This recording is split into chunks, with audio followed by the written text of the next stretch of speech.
Mohon maaf, Bang Azhar mungkin masih ada kendali jaringan.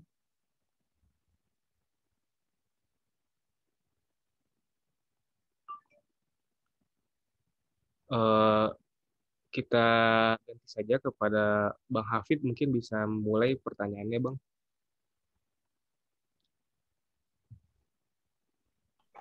Nah, ini langsung pertanyaannya.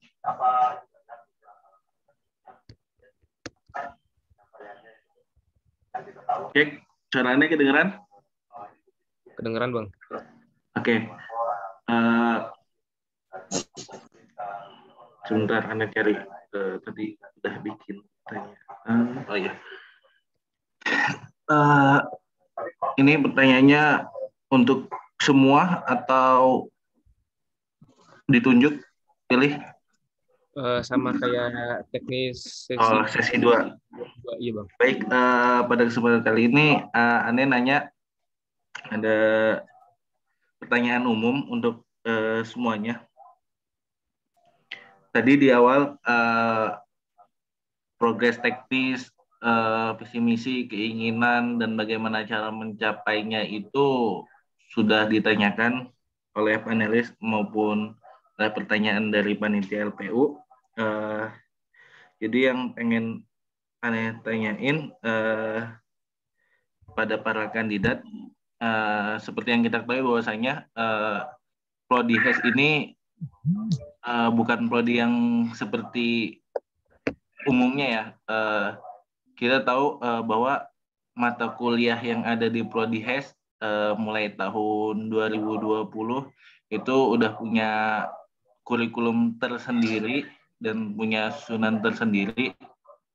Nah, otomatis pastinya nanti akan banyak penyesuaian.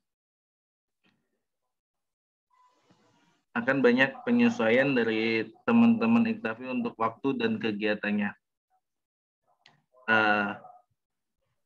Jadi bagaimana nanti jika kalian terpilih, salah satu dari kalian terpilih,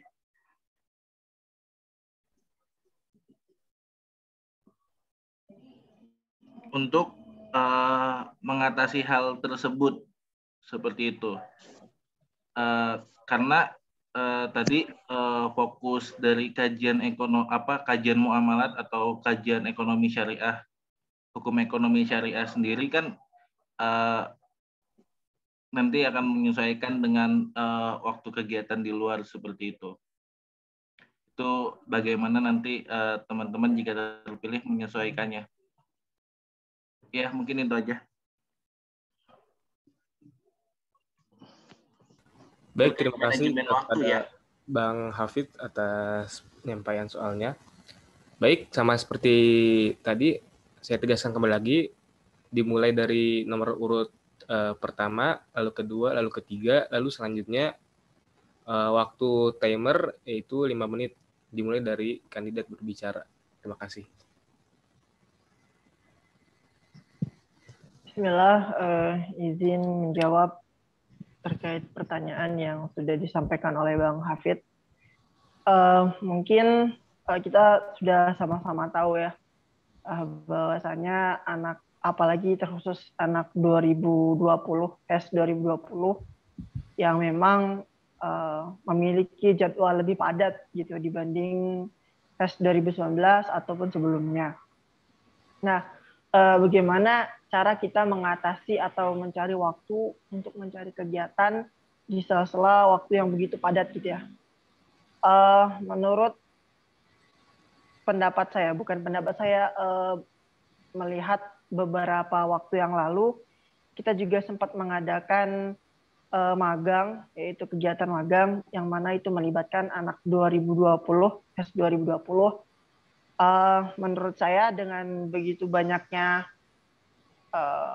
kegiatan atau mata kuliah yang memang mereka hadapi, sampai bahkan malam gitu ya, masih tetap bisa untuk melaksanakan kegiatan Hima Iktafi atau emang kegiatan di luar jadwal perkuliahan. Dan memang ketika kita sudah masuk atau ikut terjun dalam ranah organisasi, ya kita harus memiliki skala prioritas gitu ya. Dan insya Allah kita sendiri dari Hima Iktafi akan benar-benar mencari waktu yang terbaik, mencari sela-sela waktu atau kesempatan yang terbaik, insya Allah yang tidak memberatkan anak-anak HES dari angkatan 2020 gitu ya. Kalau seandainya pun nanti dari pihak HES dari 2020, angkatan 2020 tidak memiliki waktu atau tidak memiliki jeda waktu, ya kembali lagi ke skala prioritas seperti itu. Insya Allah dengan kemauan atau rasa tanggung jawab yang tinggi, mampu gitu ya mengatur waktu sedemikian rupa supaya bisa ikut andil dalam acara organisasi. Kalau kita ambil testimoni acara kemarin, bisa kok insya Allah anak-anak 2020 meluangkan waktunya untuk mengikuti acara organisasi. Seperti itu. Mungkin jawaban dari saya cukup sekian. Terima kasih, dilanjutkan oleh kandidat nomor 2.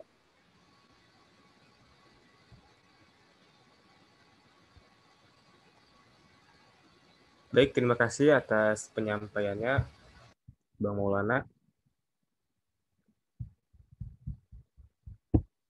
Lalu selanjutnya, silahkan calon nomor urut 2 untuk menjawab pertanyaan dari panelis tadi. Silahkan.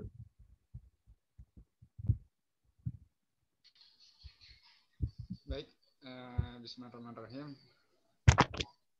Untuk menanggapi pertanyaan tadi juga ya sama Bang Hafiz, yang inti pertanyaannya tuh manajemen waktu ya? Manajemen waktu bukan?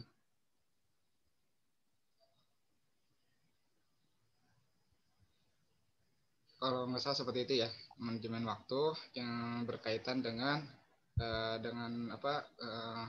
kuliah di kampus juga gitu ya. Mungkin kalau untuk sekarang ini memang sama tadi ya apa yang dikatakan oleh saudara kita gitu ya. Memang di antara HES 19 dan HES 20 ini mempunyai jenjang waktu yang berbeda gitu dari segi pembelajaran dan maupun waktu luang gitu. Akan tapi mungkin kita bisa ambil kesimpulannya gitu ya. Mungkin untuk HES yang 20 ini berkembangnya Hima Iktafi itu lebih matang gitu dibandingkan dengan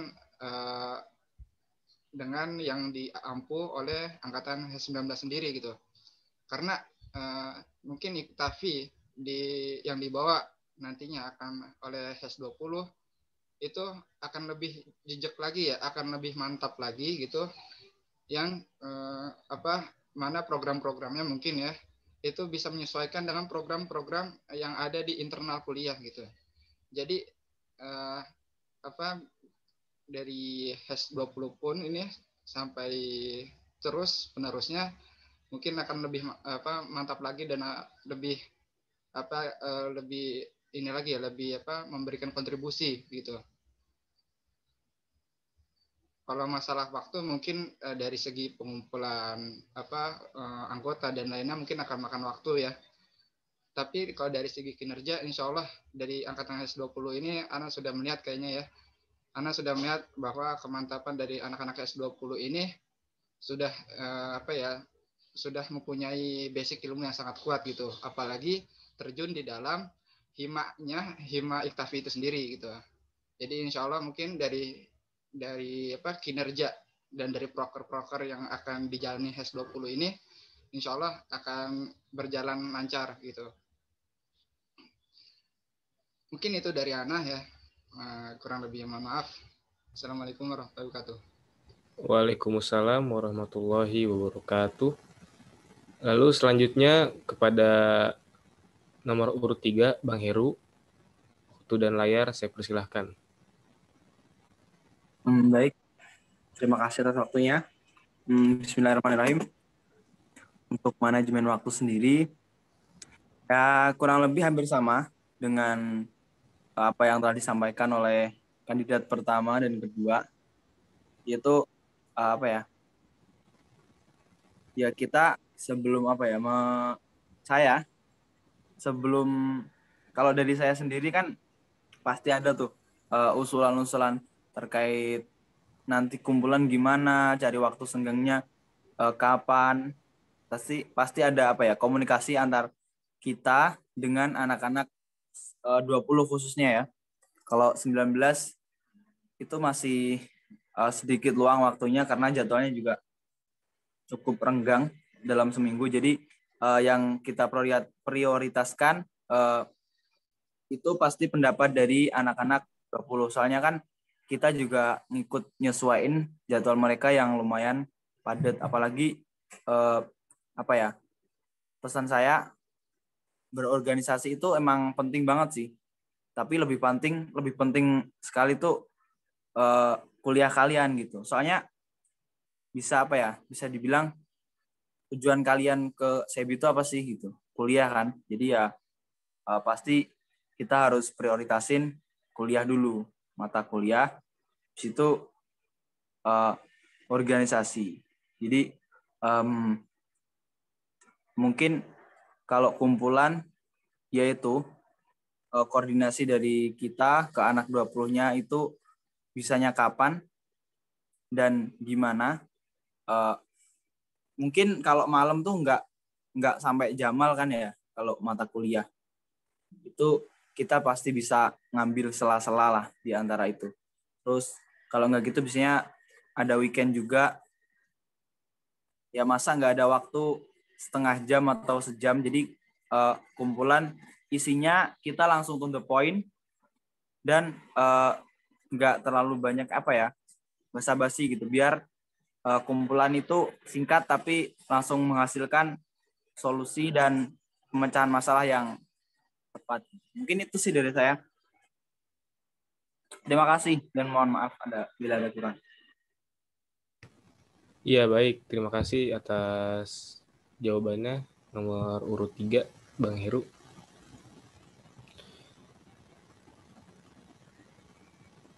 Lalu selanjutnya mungkin bisa dari Bang Afan, Bang. Bisa untuk memberikan pertanyaan studi kasus, Bang. Baik, terima kasih MC atas waktunya. Singkat lagi pertanyaannya. Ini teman-teman sudah sedikit ada gambarannya apa yang bakal teman-teman lakukan ketika nanti terpilih menjadi ketua umum IKTAFI. Pertanyaannya adalah bagaimana, apa mitigasinya, apa rencana cadangannya jika apa yang sudah teman-teman rencanakan, khususnya apa yang sudah disampaikan pada hari ini, tidak berjalan dengan lancar, ya, atau bahkan nggak berjalan sama sekali. Kalau tidak berjalan dengan lancar berarti kan berjalan tapi ya begitu. Ini malah nggak berjalan sama sekali. Gimana gitu sikapnya? Pertama sikap, apakah punya rencana cadangan juga? Bagaimana mitigasi resiko itu gitu. Itu kan salah satu apa ya, kepiawaian lah, kecakapan seorang pemimpin itu punya strategi-strategi yang emang bisa mengendalikan suasana gitu, gimana pun kondisinya ke depan nanti. Gitu mungkin. Makasih. Baik, terima kasih kepada Bang Afan atas pertanyaannya. Lalu langsung saja kita beralih ke para calon kandidat. Dimulai dari nomor urut 1.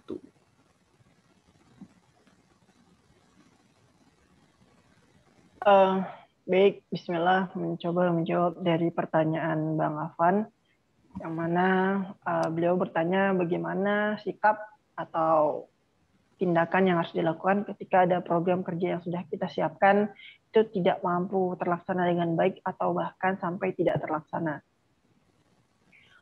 Menurut saya, sikap yang paling pertama harus diambil adalah sebelum semuanya, ini sikap yang harus diambil sebelum semuanya tidak berjalan dengan lancar atau sebelum tidak terlaksana kegiatan tersebut, insya Allah kita akan memaksimalkan dari usaha kita sendiri. Kita memaksimalkan segala kesempatan yang ada. Misalkan planning A yang sudah kita rancang tidak terlaksana, sebelum dari kejadian misalkan nggak terlaksana itu, kita memang sudah harus berupaya dengan semaksimal mungkin untuk menjalankan planning tersebut. Namun apabila nanti qadarullahnya planning tersebut tidak terlaksana atau terlaksana namun tidak terlaksana dengan baik, maka nanti yang terbesit dari saya adalah memberikan catatan seperti itu.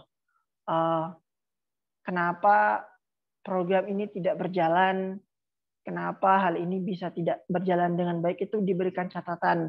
Entah itu ketika dievaluasi triwulan atau memang nanti kita memiliki program yang mana program itu kita siapkan untuk mengevaluasi kinerja-kinerja kita gitu. Misalkan entah 1 bulan sekali atau 2 bulan sekali, 3 bulan sekali kita mengadakan kayak rapat gitu ya, kayak pertemuan yang mana kita nggak bahas tentang program kerja apa aja yang nggak terlaksana, apa aja yang sudah terlaksana gitu ya. Nah, mungkin di momen tersebut kita pakai untuk mengevaluasi gitu. Kan kita pasti memfollow up, wah kinerja dari divisi ini lancar nggak gitu, terlaksana nggak dalam 1 bulan ini. Kalau misalkan ada program kerja yang tidak terlaksana, ya kita bahas bareng-bareng gitu, kendalanya apa, dan di sana kita bareng-bareng mencari solusi gitu, solusi terbaik dari masalah tersebut gitu ya. Memberikan kayak masukan, oh kita coba kayak gini, kalau misalkan kayak gini nggak bisa, kita coba kayak gitu kan. Nah, yang mana kita mengupayakan bagaimana caranya program kerja itu terlaksana seperti itu. Dan toh nanti setidaknya hal itu tidak terencana, kita memiliki catatan gitu ya, untuk ketika ada regenerasi organisasi, kita memberikan catatan bukti gitu, bukti saksi bahwa ada dari divisi ini yang tidak terlaksana kendalanya seperti ini. Yang catatan itu berguna untuk generasi selanjutnya memberikan evaluasi sejak dini gitu. Jadi enggak ketika hari H mereka harus mengevaluasi, tahun kemarin ini nggak jalan nih programnya gitu. Jadi ketika kita ada regenerasi organisasi, mereka itu sudah melakukan persiapan sejak dini gitu. Ketika melihat ada catatan nih, wah program kerja tahun kemarin nggak jalan, kendalanya ini gitu. Insya Allah mereka sudah mempersiapkan seperti itu. Mungkin solusi yang bisa diambil seperti itu. Ketika memang program kerja itu tidak terlaksana. Namun sebelum program kerja itu tidak terlaksana, kita harus memang sudah mengupayakan secara maksimal menggunakan ya segala kesempatan yang ada. Intinya kita berjuang keras dulu. Kalau memang qadarullah tidak terlaksana, ya sudah kita bikin catatan kecil ketika nanti ada regenerasi, kita punya arsip atau catatan gitu. Oh ini loh program kerja tahun saya yang tidak berhasil. Ini kendalanya gitu.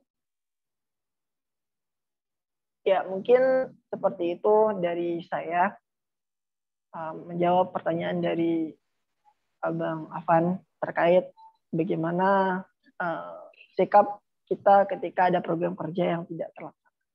Mungkin cukup sekian dari saya. Baik, terima kasih kepada Bang Maulana. Lalu dilanjutkan kepada Bang Said. Persilahkan Bang untuk menjawab pertanyaan dari panelis. Ya, baik.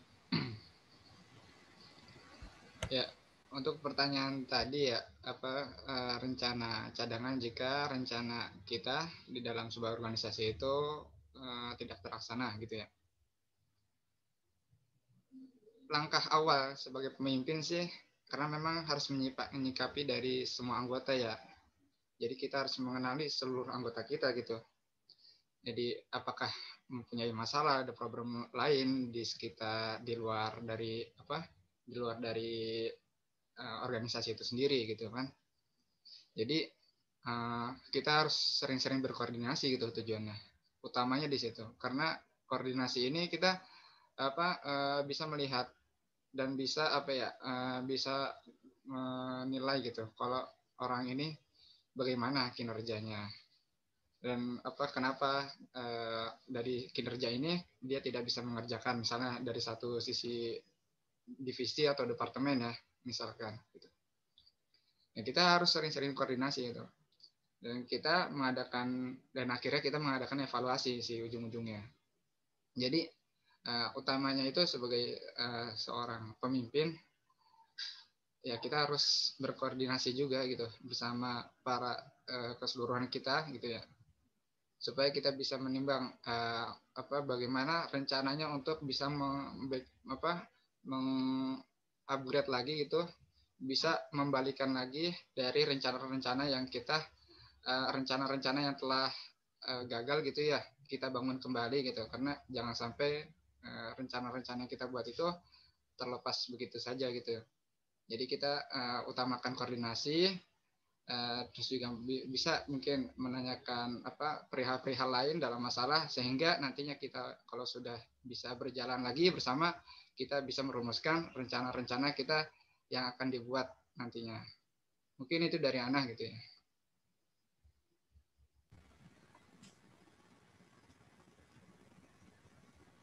Terima kasih Bang Said atas penyampaiannya. Lalu dilanjutkan kepada nomor 3. Timer dimulai ketika Anda berbicara. Terima kasih.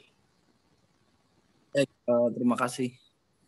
Bismillahirrahmanirrahim. Baik, untuk rencana cadangan ya. Baik. Kalau dari saya sendiri, misalkan jadi, itu pasti pasti punyalah gambaran nanti ketika ini nggak terencana itu pasti ada rencana kelanjutan tapi bukan berarti di situ hak saya untuk harus pakai rencana saya itu bukan berarti itu gimana ya itu bukan berarti hak saya seluruhnya untuk mereka harus memakai rencana saya. Tapi pastinya nanti akan ada musyawarah tentang ini kendala kita di sini sangat besar sehingga proker kita dengan berat hati nggak bisa terlaksana misal gitu. Terus mungkin dari teman-teman yang lain itu pastilah ada usulan-usulan terkait ini solusinya gimana. Terus jika nggak bisa berjalan alangkah baiknya kita kita buat program baru lagi seperti apa dan bagaimana mungkin seperti itu. Berarti kita harus musyawarah untuk mempertimbangkan rencana kedua gitu. Pastinya saya akan memberikan solusi terlebih dulu dan di situ juga nanti teman-teman yang lain jika ada usulan gimananya silahkan diajukan karena kalau dalam sebuah organisasi kan tujuannya untuk memakmurkan untuk menyejahterakan organisasi. Jadi teman-teman yang lain juga sangat berhak untuk ikut serta dalam mengatur caranya agar tujuan goals kita tuh tercapai itu gimana. Mungkin seperti itu. Terus ketua kan sebagai pemimpin harus punya keahlian untuk menggandeng teman-temannya. Jadi kita saling merangkul ini gimana biar berjalan karena jika kita saling kompak atau saling terbuka itu saling terbuka dalam kurung tentang urusan organisasi ya. Itu saling terbuka itu juga insya Allah kedepannya dalam berjalannya organisasi itu juga mudah gitu karena orang dalam urusan bisa gagal tuh karena beberapa halangan mungkin juga itu kalau urusan sendiri ya tapi kalau urusan organisasi kan ada teman-temannya yang lain yang bisa membantu gitu. Jadi saling sharing, saling terbuka dalam urusan organisasi. Jika ada masalah bilang, jika ada kemudahan juga temennya jangan dilupain yang lagi susah. Mungkin itu sih dari saya. Kurang lebihnya mohon maaf. Ya, terima kasih kepada Bang Heru atas penyampaian jawabannya. Lalu beranjak ke panelis berikutnya, itu Bang Azhar. Bang Azhar dipersilakan untuk menyampaikan pertanyaan terkait dengan studi kasus. Kepada Bang Azhar, waktu itu silakan. Oke, baik. Terima kasih untuk MC ya. Mungkin dipercepat aja ya, karena sudah terlalu mulai malam nih. Pertanyaannya cuma sedikit. Ya ini jika nantinya yang terpilih dan telah menjalankan nih, misalkan triwulan pertama atau triwulan kedua, menjalankan amanah ini, jadi ketua IKTAFI, nanti di tengah-tengah ada satu orang yang tidak sanggup untuk melanjutkan estafet dakwah ini. Sedangkan SDM yang dipunya ini masih kurang lah maksudnya, dengan SDM IKTAFI keseluruhan cuma segitu, dan yang masuknya cuma sedikit, dan ada satu orang nih yang nggak sanggup ngelanjutin. Nah, mau nggak mau kan kalian sebagai ketua harus mempertahankan orang ini. Di satu sisi, si orang ini nih sangat berkompeten lah, punya potensi. Nah, yang kalian lakukan ini apa? Apakah membiarin orang ini pergi atau mempertahankan? Nah, misalkan mempertahankan, caranya seperti apa? Apakah itu menjadikan solusi? Itu aja. Udah nangkap belum ya untuk para kandidat? Sudah, Bang. Ya, langsung boleh dijawab aja kalau udah nangkap. Baik, silakan dijawab dari kandidat nomor urut 1. Waktu 5 menit dimulai ketika berbicara. Terima kasih. Bismillah, saya akan mencoba menjawab dari pertanyaan Bang Azhar, yang mana menyangkut bagaimana kita mempertahankan anggota yang merasa tidak sanggup untuk melanjutkan estafeta dakwah ini. Kembali lagi saya mengatakan dalam visi misi saya, dalam salah satu misi saya adalah membangun rasa kekeluargaan dan rasa tanggung jawab terhadap Hima IKTAFI itu sendiri. Nah, di sini agar hal itu tidak terjadi, misalkan ada beberapa atau ada salah satu anggota organisasi yang merasa tidak sanggup, kan ada beberapa indikasi, gitu ya, ada beberapa faktor, entah dia memang bebannya terlalu banyak, tugas yang begitu menumpuk, dan merasa terbebani dengan amanah yang ada di organisasi Hima IKTAFI itu sendiri. Nah, hal yang paling penting yang harus kita lakukan adalah komunikasi. Nah, ketika kita memberikan sebuah job atau tugas dan amanah, maka komunikasi itu penting. Kita sampaikan kepada orang-orang yang memang kita tunjuk untuk mengemban amanah tersebut, kayak siap atau tidak gitu. Dan insya Allah, Bismillah, dengan segala nanti sebelum itu kan pasti ada rembukan dan lain sebagainya, kita mengukur kapasitas tugas yang harus kita berikan gitu. Oh, tidak mungkin kita nyuruh orang yang misalkan punya kemampuan atau berkompeten dalam membuat desain, tapi kita suruh amanahnya bikin sebuah acara gitu kan. Itu kan yang mengakibatkan orang tersebut merasa kayak, aduh ini kita nggak sanggup ngejalanin amanah ini, terlalu begitu berat gitu kan. Nah, ya gitu, hal-hal yang harus kita lakukan adalah komunikasi yang baik terhadap anggota, baik itu teman-teman 19 atau 20. Ya kita harus lihat gitu, kalau pengen kita bikin tugas, kita mau kasih tugas atau job, atau misalkan bikin kepanitiaan, kita lihat dulu dia itu kompetennya di mana, yang mana nanti kan tidak menghasilkan kayak berat sebelah nanti gitu. Orang yang tidak pernah ikut acara tiba-tiba disuruh bikin acara kan itu ya bahasa kasarnya menzolimi gitu kan, dan akibatnya dari kita tidak memberikan tupoksi yang benar, dia merasa nggak sanggup gitu dengan amanah tersebut gitu kan. Makanya komunikasi di sini sangatlah penting. Dan apabila nanti qadarullahnya ada yang memang merasa sudah tidak sanggup ikut dalam berpartisipasi dalam Hima Iktafi, insya Allah kita akan pertahankan dengan memberikan edukasi yang baik. Kita adakan kayak sharing kenapa kita cari masalahnya, terus kita berikan solusi bareng-bareng. Ya, apalagi poinnya yang dikatakan Bang Azhar kan dia sangat berkompeten nih, ya. Sedangkan SDM dari Hima Iktafi tidak terlalu banyak gitu kan. Nah, maka dari itu ya kita sama-sama memberikan edukasi yang baik, memberikan solusi yang terbaik gitu ya. Namun tidak otoriter gitu, tidak mengharuskan ya kamu harus di sini sampai masa jabatan kamu habis, tidak gitu ya.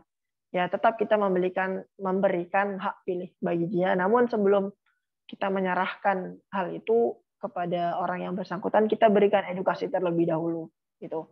Ya kasih motivasi dan kita sharing masalahnya di mana gitu ya. Mungkin itu yang bisa saya sampaikan. Yang pertama adalah komunikasi harus baik, tidak ada salah beri job atau tidak ada salah beri amanah sehingga mengakibatkan orang itu terbebani gitu ya.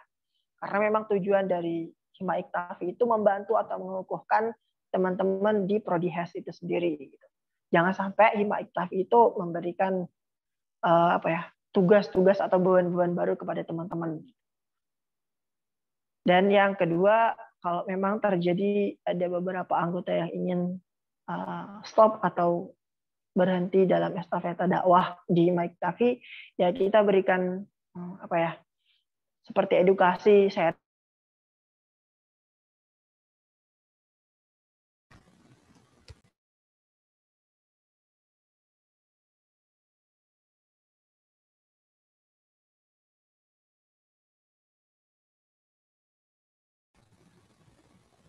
Ya, dikarenakan waktu telah habis,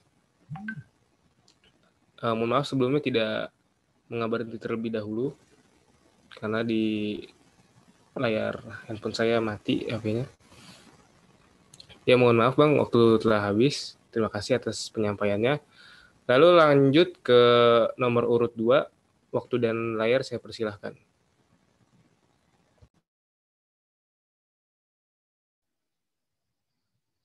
Baik, untuk menyikapi dari anggota Hima Iktafi itu sendiri, jikalau mereka merasa kebebanan dan tidak sesuai ya apa yang dia inginkan gitu di dalam organisasi Hima Iktafi itu sendiri. Yang pertama mungkin hampir sama ya. Pertama memang kita berkoordinasi. Tetapi sebelum masalah koordinasi, dari segi internal kita dulu gitu untuk mengajak anggota-anggota kita dan jajaran staf-staf kita gitu. Apakah sesuai dengan proker-prokernya? Prokernya apakah mengganggu di kegiatan kuliah gitu ya? Jikalau kegiatan dalam proker divisi dari setiap subdivisi itu mengganggu gitu ya, mungkin kita bisa mencari solusi gitu kan. Jadi kan dalam organisasi itu memang kita lebih sibuk di eksternal ya, di luar perkuliahan gitu. Jadi kita harus mengkoordinasikan gitu, mengkonfirmasi untuk tugas-tugasnya, bahwa tugas-tugasnya ini memang nggak terlalu memberatkan gitu. Tugas-tugasnya ini sesuai dengan proker gitu, agak santai, tetapi juga mengerjakan gitu. Jadi kita utamakan mencari solusi gitu, mencari solusi dan juga mencari informasi gitu ya. Mungkin itu dari Anas sih.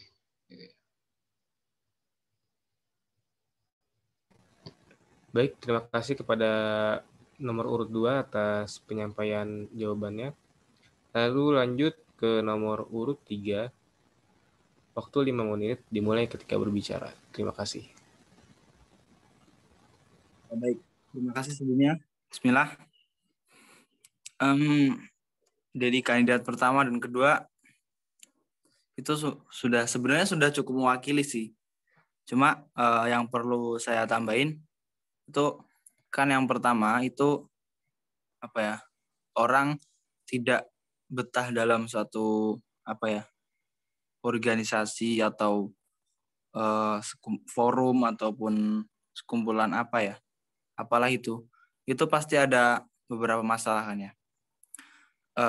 Di situ mungkin karena terlalu banyak beban atau karena ada yang kurang kompak atau gimana. Nah, itu kan karena apa ya, ketidaktahuan antar anggota dalam setiap divisi kan ya.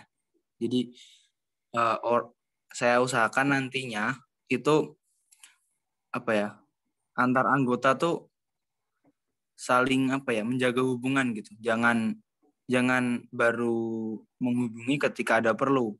Itu bisa dibilang nyari aja kalau ada butuh tuh gitu. Tapi kalau nggak ada butuh ya udah kayak nggak kenal gitu. Jadi yang perlu saya tekankan, Iktaf itu kan seperti namanya sendiri, ikatan keluarga talaki fikih muamalah. Jadi keluarga tuh harus apa ya, saling membantu sesama anggota apa ya, urusan apapun gitu, khususnya organisasi.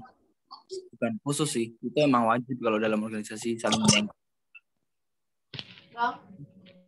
Mungkin itu lebih ke internal masing-masing sih. Dan juga apa ya, seperti yang Kak Langgung bilang tadi kan, kita juga harus memberikan beberapa nasihat ya kepada teman-teman yang misal ada yang mau keluar atau gini, itu ditanyain kenapa dan lain-lain. Terus juga mungkin karena ya itu salah satu faktornya antara apa ya, antara anggota tuh kurangnya hubungan gitu. Jadi dan kerjasamanya mungkin itu sih, lebih ke internalnya masing-masing. Dan bertahanin sebisanya. Oke, terima kasih dan mohon maaf. Baiklah, kita telah mendengarkan semua jawaban dari para calon kandidat di sesi keempat ini. Karena berhubung sesi kelima adalah tanya jawab dari audiens, maka di penutupan sesi keempat ini saya berikan waktu kepada para dewan panelis jika ingin memberi masukan kepada para kandidat. Kepada panelis jika ingin memberi masukan, waktu dan layar saya persilakan.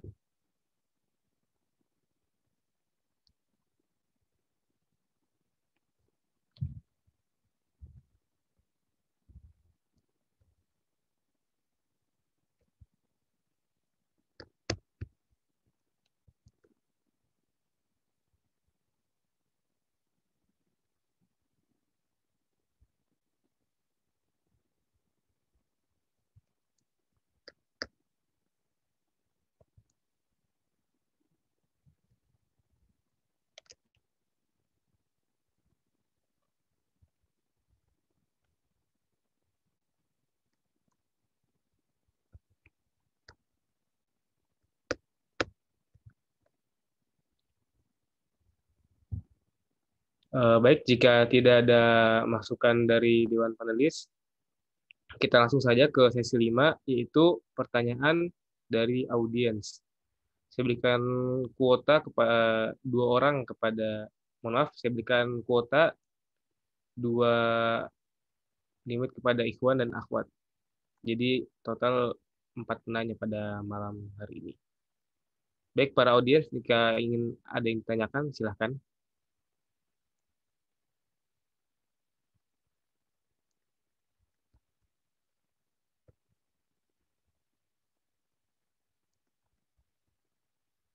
Bisa melalui kolom chat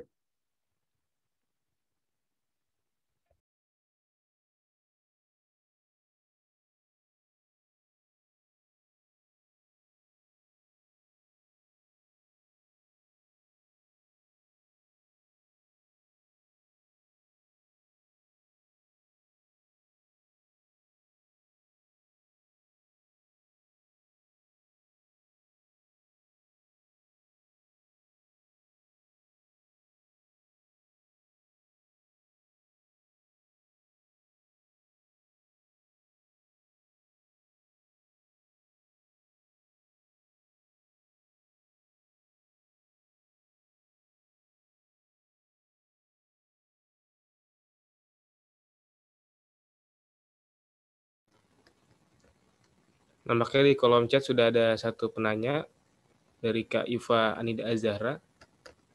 Oh, mungkin masih mengetik ya.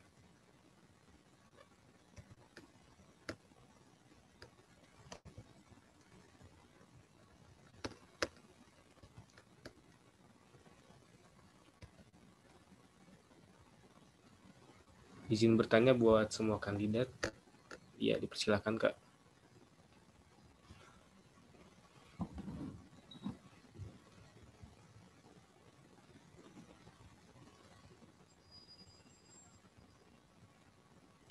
Oke, dari Kak Yufa Anida Azahra. Izin bertanya buat semua kandidat ya. Buatlah satu kalimat yang cukup bisa membuat kami yakin akan memilih Anda sebagai Ketua Iktafi. Saya ulangi, buatlah satu kalimat yang cukup bisa membuat kami yakin akan memilih Anda sebagai Ketua Iktafi. Bagaimana para calon kandidat bisa dipahami pertanyaan dari Kak Yufa ini?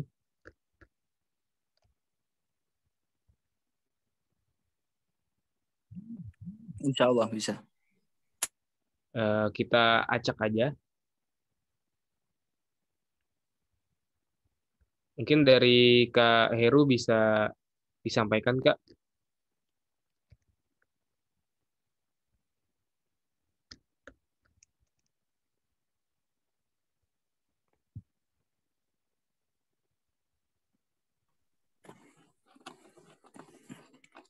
Baik, terima kasih sebelumnya pada penanya. Bismillah. Untuk apa ya? Sebuah kalimat ya. Mungkin saya mengutip dari kata-kata pemimpin kita ya, Presiden pertama Indonesia. Itu karena siapa sih yang nggak kenal beliau gitu, dengan begitu lihainya memimpin dan memberikan strategi serta perjuangan dan lain-lain untuk memerdekakan negara kita. Itu kan kalau nggak salah katanya begini, kita muda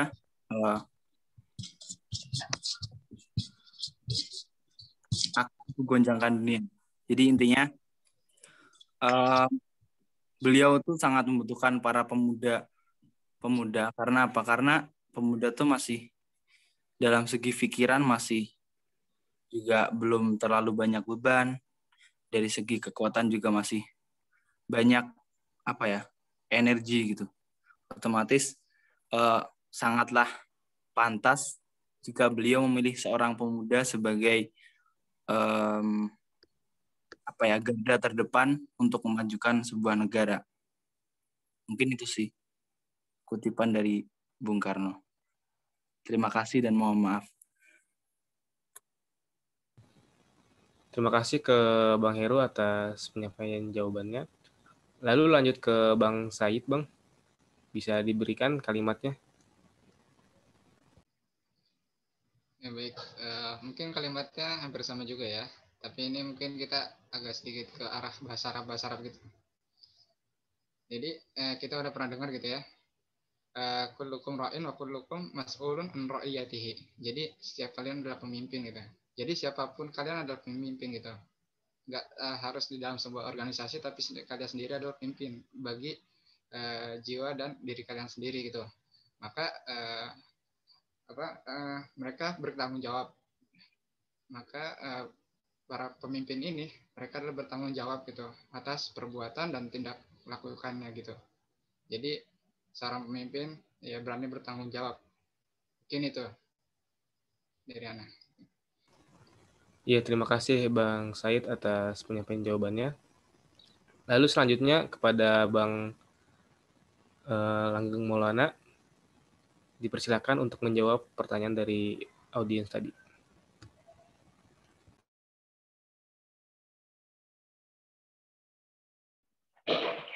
Baiklah, saya akan menyampaikan satu kalimat atau ya satu hal yang membuat kita bergerak, yaitu adalah kata-kata dari murabi saya. Beliau berkata seperti ini, dengan atau tanpa adanya kita, maka Islam ini akan tetap menang.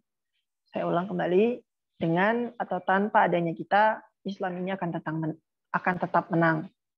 Jadi maknanya adalah dengan campur tangan atau enggaknya kita, ya Allah itu sudah janjikan bakalan Islam itu akan menang dan Islam itu akan berjaya gitu. Tapi masalahnya adalah ketika Islam itu berjaya, ketika Islam itu berjuang, di mana posisi kita? Sebagai penonton atau sebagai penyokong? Mungkin itu saja dari saya untuk kata-katanya. Baik, terima kasih kepada para calon kandidat atas jawabannya. Baik, dibuka tiga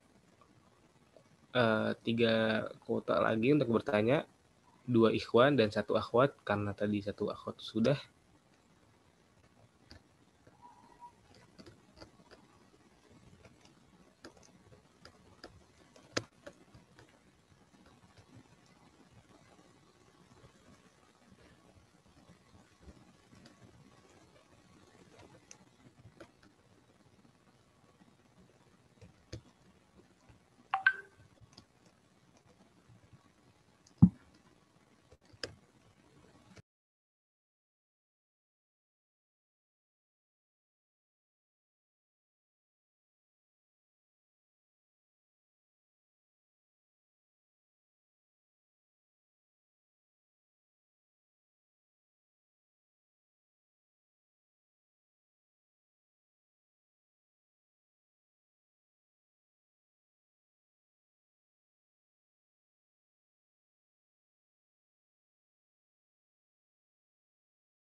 Baiklah, karena jeda yang begitu lama, kami cukupkan saja sesi kelima ini, sesi tanya-jawab audiens.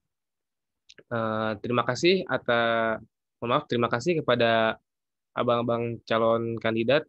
Semoga Allah mempermudah urusan abang-abang sekalian ya, amin. Amin. Lalu selanjutnya adalah pembacaan doa yang akan dipimpin oleh Farhan Rajal Tuharia.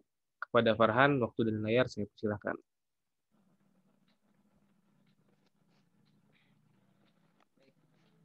Bismillahirrahmanirrahim.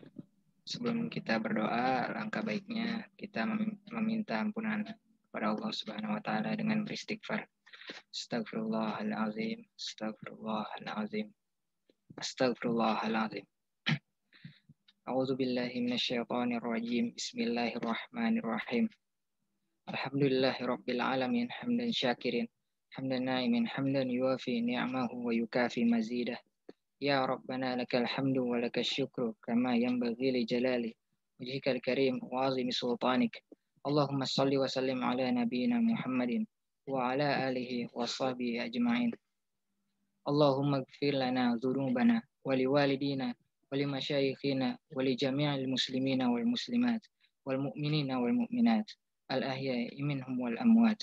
Allahumma inna nas'aluka salamatan fid din wad dunya wal akhirah وعافية في الجسد وزيادة في العلم وبركة في الرزق وتوبة قبل الموت ورحمة عند الموت ومغفرة بعد الموت. اللهم هون علينا في شكرة الموت والنجاة من النار والعفو عند الحساب برحمتك يا أرحم الراحمين. ربنا لا تؤاخذنا إن نسينا أو أخطأنا ربنا ولا تحمل علينا إصرا كما حملته على الذين من قبلنا ربنا ولا تحملنا ما لا طاقة لنا به واعف عنا واغفر لنا وارحمنا أنت مولانا فانصرنا على القوم الكافرين. ربنا ظلمنا أنفسنا وإن لم تغفر لنا وترحمنا لنكونن من الخاسرين. ربنا تقبل منا إنك أنت السميع العليم وتب علينا إنك أنت التواب الرحيم. ربنا آتنا في الدنيا حسنة وفي الآخرة حسنة وقنا عذاب النار وقنا عذاب النار وقنا عذاب النار. وصلى الله على سيدنا محمد وعلى آله وصحبه وسلم. سبحان ربك رب العزة عما يصفون وسلام على مرسلين والحمد لله رب العالمين. Amin, amin ya rabbal alamin. Terima kasih kepada saudara Farhan atas doanya. Baiklah hadirin sekalian, sebelum ditutupnya acara kita pada malam hari ini, alangkah baiknya hadirin sekalian untuk membuka kameranya untuk dokumentasi kami dari panitia LPU. Terima kasih. Baik, kepada para hadirin dipersilakan untuk on cam.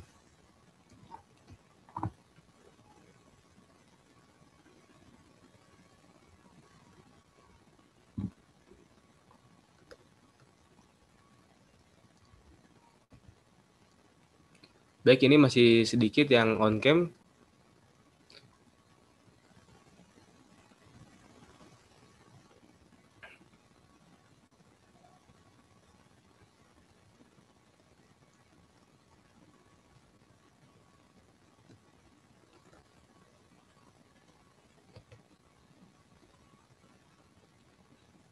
Bisa dimulai aba-abanya, Sobron. Ya, mungkin kepada para peserta ataupun yang ingin membuka kameranya masih dipersilakan. Ini ada 2 slide ya. Jadi 2 kali ambil. Baik, jika sudah tidak ada, mari kita mulai ya. 3, 2, 1. Ya.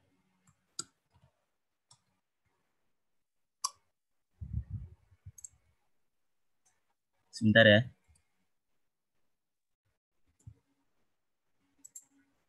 Sekali lagi. 3, 2, 1. Baik. Sudah.